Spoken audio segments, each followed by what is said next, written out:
All right, folks, here's the results of the solubility and conductivity labs if you were unable to do the lab yourself.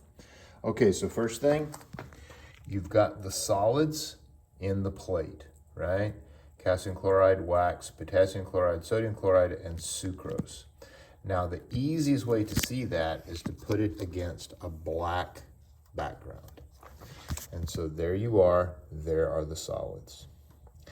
Then what I did is I took the same solids, same amounts, and I put them in the well plates with water and I stirred them up as it says in the lab. It's difficult to see on a white background, but again, if you put it on a black background, the results are very, very clear. So that was the calcium chloride, it has dissolved. That is the wax, it has not dissolved. That is the potassium chloride, it has completely dissolved. That is the sodium chloride. Now, it may not look like it dissolved, but look at the difference between that and that.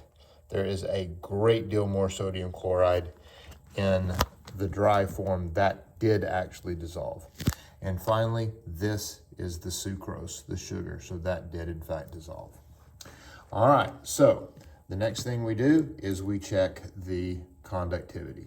So first I'm going to check two that I know do not conduct, okay? I'm going to put it in the wax and pull back, and you can see the light doesn't really do anything. And then the sucrose down here in the bottom, there is a very, very weak light. That's simply because probably of a little bit of contamination in the reaction well plate itself.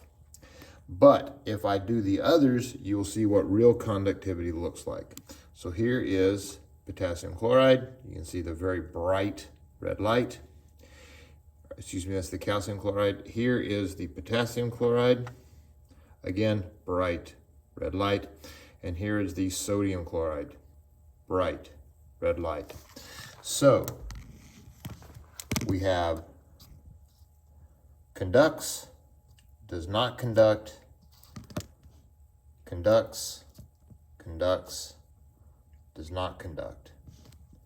And we have dissolves, does not dissolve, dissolves, dissolves, dissolves. One last look. And there are your results for the solubility and conductivity lab.